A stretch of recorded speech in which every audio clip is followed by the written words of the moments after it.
জাতির উদ্দেশ্যে বেশ দীর্ঘ একটা ভাষণ দিয়েছেন প্রধান উপদেষ্টা ডক্টর ইউনূস। বেশ কিছু গুরুত্বপূর্ণ ইস্যু আছে, সেগুলো নিয়ে পূর্ণাঙ্গ একটা ভিডিও আমি করব, আমার অ্যানালিসিস। কিন্তু একটা ফার্স্ট ইমপ্রেশন, আমি সাধারণত এ ধরনের ভিডিও করি না, সময় নিয়ে কথা বলতে পছন্দ করি, কিন্তু একটা ফার্স্ট ইমপ্রেশন বলা দরকার, কারণ দীর্ঘদিন ধরে আলোচিত একটা বিষয়ের এক ধরনের সুরাহা তার এই ভাষণের মধ্যে আছে।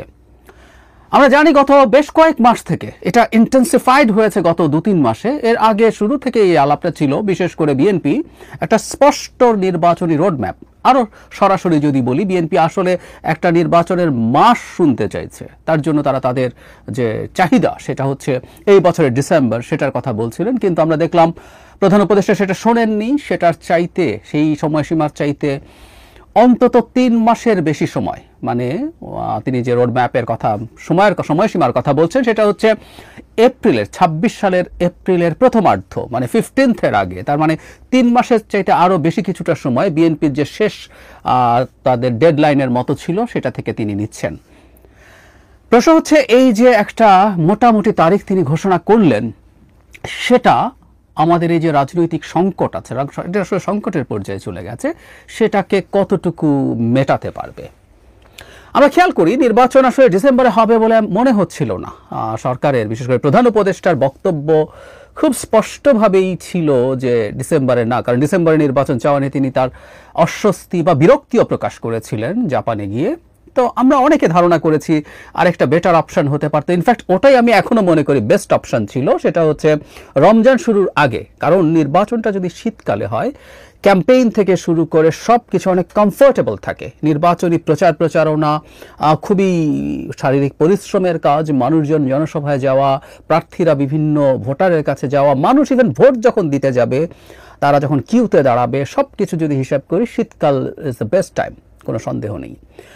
এই বিবেচনায় আসলে মে জুনের দিকে নির্বাচন হওয়ার সুযোগও ছিল না, কারণ এই সময়টা অত্যন্ত তাপমাত্রা থাকে, আর্দ্রতা থাকে, ঝড় বৃষ্টি থাকে, সো সব কিছু টাফ। আমি তারপরও মানে মাঝে মাঝে মনে হচ্ছিল সরকারের কেউ কি নির্বাচনটা জুনেও নিয়ে যেতে চান কিনা, কারণ বাংলাদেশে জুনে জাতীয় নির্বাচনের সাম্প্রতিক ইতিহাসই আছে। আমি সেই মুক্তিযুদ্ধের সময়কার বা অত পেছন 70s 80s কথা বলছি না, 90s আছে। 96 সালে প্রথম যে সংসদ নির্বাচনটা বিএনপি করেছিল, 15ই ফেব্রুয়ারি নির্বাচন, সেটার পর যখন বিএনপি তত্ত্বাবধায়ক সরকার মেনে নিতে বাধ্য হয়, তখন বিচারপতি হাবিবুর রহমানের যে তত্ত্বাবধায়ক সরকার, সেই সরকারের নির্বাচনটা জুন মাসে হয়েছিল। সো একটা প্রেসিডেন্স আছে।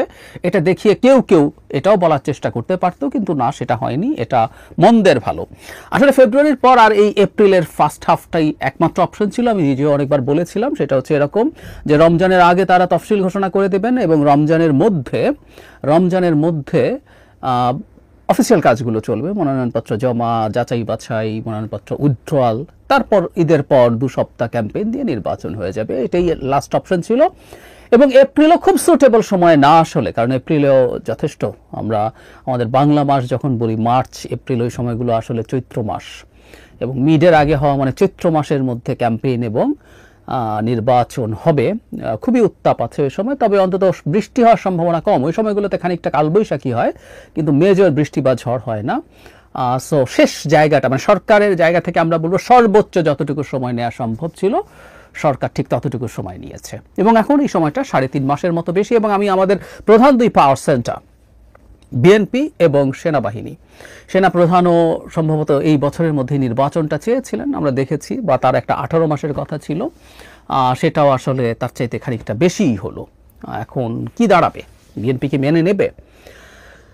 আমি আসলে সামনে এই যে তারিখটা ঘোষিত হলো, এই তারিখটা আবারও বলছি, এটা রমজানের আগে ফেব্রুয়ারি 1st বা 2nd উইকের মধ্যে হয়ে গেলে বেস্ট অপশন ছিল সব দিক থেকে। আমার মনে হয় সেই ক্ষেত্রে বিএনপি এটা নিয়ে উচ্চবাচ্য করতো না, কিন্তু এপ্রিলে যাওয়াটা বিএনপি খুব সন্তুষ্ট হবে বলে মনে হয় না।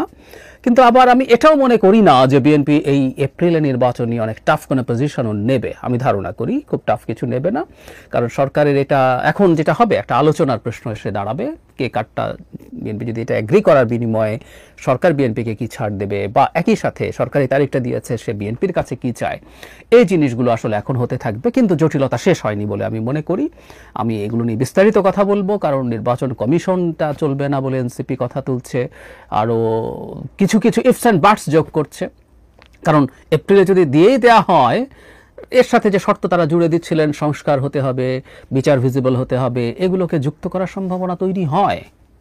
কিন্তু আমি সব কিছুর পরও এই তারিখ ঘোষণাটাকে প্রাথমিকভাবে অন্তত আমি সাধুবাদ জানাই যে সরকার একটা স্পেসিফিক তারিখে এসছেন।